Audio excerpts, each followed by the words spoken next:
Amigos y amigas, gracias por estar en sintonía de Informa TVX. Gracias también a nuestro patrocinador, el Manual del Constructor. Ya tienes el tuyo, si no puedes ir a Facebook y ahí puedes ponerte en contacto para tener el tuyo. Ahí está toda la información de la industria de la construcción.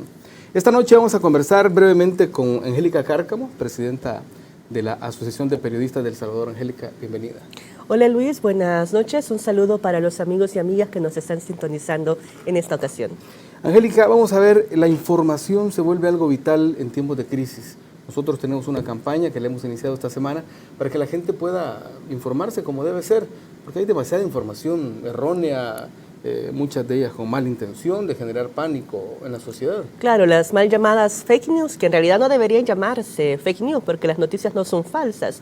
En todo caso son estos contenidos de desinformación que... Medias mentiras, medias verdades. Exacto, con titulares llamativos, con imágenes que te provocan temor por lo general y que son muy utilizadas en contextos de crisis justamente para generarte esta evocación del miedo, de tocar tus emociones y te generan esas susceptibilidades, ¿verdad? Eso es muy peligroso. Yo celebro que TVX esté con esta campaña, que otros medios de comunicación también lo han estado haciendo, porque es importante que la ciudadanía se pueda informar por los medios de comunicación que sí están haciendo periodismo. Es decir, cuando usted encuentre una página en Twitter que no diga a qué medio pertenece, que no tiene ni siquiera el nombre del periodista que reporta una nota, que no tiene fuente de quién está citando, que ocupa muchos adjetivos, que coloca imágenes que no coloca al pie de foto, tenga mucho cuidado porque puede estar frente a una noticia que no es, o sea, algo que se llama desinformación o mal llamada noticia falsa, y eso lo que está generando es no creer en el trabajo que la prensa de verdad está haciendo y que muchas veces hay información muy valiosa y lo que se quiere es opacar ese tipo de trabajo frente a esto. Entonces tengamos mucho cuidado. Yo sé que en situación de crisis como la que estamos encontrando, que es una situación que no nos pasaba ni siquiera en El Salvador, sino que es algo a nivel mundial, pero no debemos tener este temor que a veces se está generando por medio de las redes sociales. Tengamos cuidado en esas cadenitas que a veces compartimos, en esos audios que sale a veces alguien comentando, miren, me contaron que hay en tal lugar algo. Si usted no lo ve en otro medio de comunicación, yo le puedo asegurar que eso no es cierto, porque los periodistas siempre, cuando detectamos que está pasando algo, lo primero que hacemos es ir, buscar, investigar y vemos si en efecto eso está sucediendo o por el contrario, eso es falso. Ahora, Angélica, como APES entiendo que se ha activado un mecanismo, bueno, de hecho hay mecanismos permanentes, entiendo, pero en esta situación se han activado otros muy específicos. Sí, bueno, desde la Asociación de Periodistas del Salvador, ante el contexto de la crisis de COVID, de la declaratoria de cuarentena domiciliaria obligatoria que se declaró en nuestro país, APES creó permanentemente el Centro de Monitoreo de Atención de Alertas para Periodistas, que es identificar aquellas vulneraciones a la prensa a nivel nacional. Lamentablemente, hay que decirlo, desde el 17 de marzo hasta el día de hoy, tenemos un registro aproximado de 10 casos de alertas, la mayoría son en dos niveles. Una es las restricciones al ejercicio periodístico en el trabajo de campo. Hay que recordar que en esta cuarentena han salido muchos militares a las calles, en algunos casos acompañando a la Policía Nacional Civil, en otros están realizando un trabajo solos y muchas veces están haciendo un trabajo de restringirle a los periodistas que puedan tomar imágenes. El primer caso lo tuvimos el día domingo, en donde un periodista del oriente del país, de una radio comunitaria, estaba rumbo a su trabajo a reportear, se subieron los militares al microbús en el que él iba, él estaba tomando imágenes y los militares le borraron las imágenes del teléfono. Luego que pasó esto, por más que él intentaba explicar que era un periodista, le dijeron que qué era, ¿no? Entonces me parece que es algo que lógicamente tiene que ver con una restricción periodística. Lo mismo le sucedió en San Salvador a un freelance de un medio de comunicación internacional que estaba haciendo tomas en el mercadito de la Sacamil y la policía nuevamente llega y le pide que no haga tomas del lugar.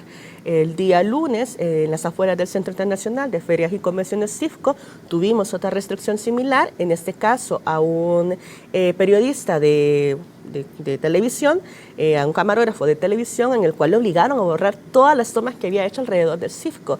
Entonces, nos parece que es sumamente preocupante porque la pregunta es, ¿qué están escondiendo, ¿no? ¿Qué quieren que no se visibilice?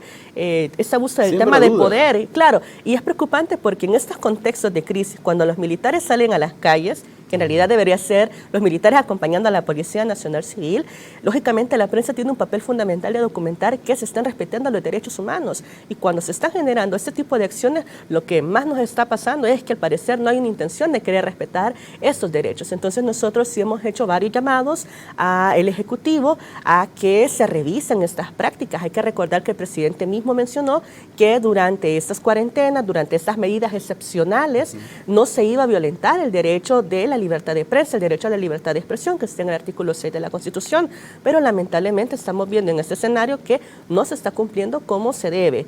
Y lo otro también, Luis, que también estamos viendo con preocupación, es el tema de la falta de acceso a la información.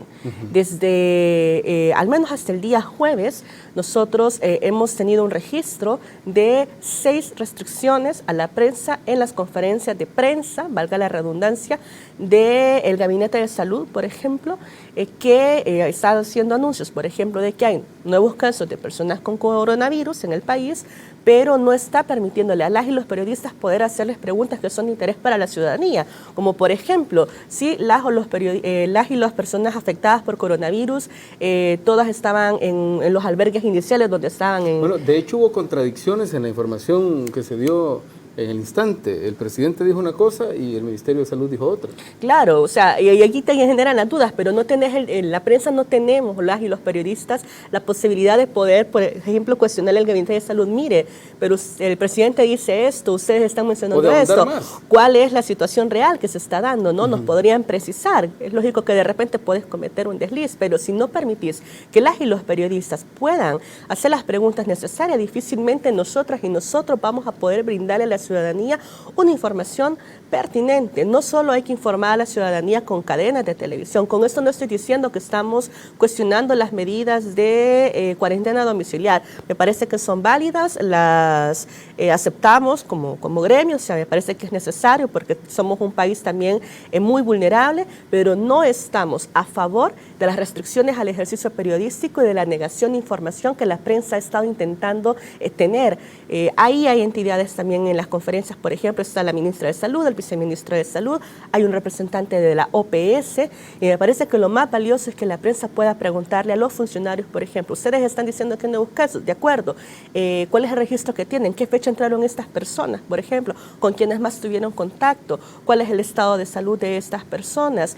¿Cuántas, a partir de esta situación, cuántas personas estuvieron en contacto, que si es que estas personas también lograron estar en albergues? Porque no todas automáticamente estaban en los centros en los aeropuertos y fueron a los centros de contención, y si fueron, ¿a cuántas más pudieron contagiar?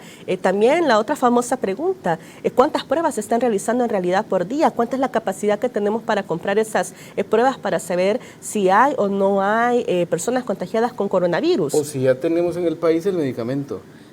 No hay un medicamento todavía. No, el que se le había solicitado a Cuba. A Cuba, habrá que ver. Es una de las solicitudes que hicieron en el presupuesto, ¿no? Que ahora la Asamblea lo estaba viendo, y que de hecho aprobaron el préstamo, ¿no? Para 35 años que va esa deuda. Ahora, como tengo poco tiempo, pero entiendo también que ustedes han activado un mecanismo para carnetizar a periodistas que no tienen esa posibilidad en este momento. Sí, bueno, tenemos muchas denuncias de periodistas que les están parando, que les están pidiendo las famosas credenciales de prensa.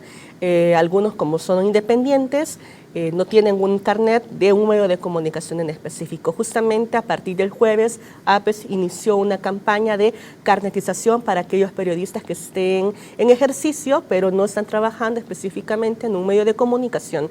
Este carnet va a tener una duración de 3 meses o mientras dure este tema de la crisis, ¿verdad? ¿Cuál es el objetivo? Bueno, que las y los periodistas puedan estar acreditados y también puedan tener una institución que les pueda respaldar por si en algún momento la policía quiere impedir el trabajo que estén haciendo. Ahora, para cerrar, Angélica, también como gremio debemos hacer bien nuestro trabajo. Entiendo que ustedes también compartieron algunos tips de cómo hacer ese manejo más adecuado en este tiempo de crisis. Sí, bueno, hay que mencionar que estamos ante una pandemia a nivel mundial, que es preocupante, que hay que informar de los casos de coronavirus, pero también hay que ver otras cosas que se están dando. Por ejemplo, hay que ver todo el trabajo que se está haciendo desde las organizaciones sociales, desde el sector privado también que está apoyando al Ejecutivo en el tema de cómo aminorar esta situación de la crisis que estamos enfrentando. cómo explicarle a la ciudadanía también que el coronavirus no se transmite porque estemos hablando acá. Es decir, no anda en el aire. Claro, no es eso. Eso es si yo estoy con los síntomas, yo puedo tocar a la persona, es cierto, le puedo contagiar, pero si yo vengo y me toco la cara, los ojos, la nariz, la boca, bueno, ahí sí hay un gran riesgo de que yo me lo transmita, ¿no? Pero si yo toco a alguien que pueda tener enfermedad, pero si yo ocupo mi jabón, mi gel, no me pasa nada. Entonces también hay que tener mucho cuidado con eso, ¿verdad? Las mascarillas, por ejemplo, si nosotras estamos sanos o nosotros estamos sanos, no es necesario que las andemos todo el tiempo. Eso es algo que yo sí le pediría al Ejecutivo que puedan emitir un comunicado en conjunto y claro de que no es necesario. Ha habido contradicciones ahí, ¿verdad? Claro, algunos te dicen que sí, otros te dicen que no.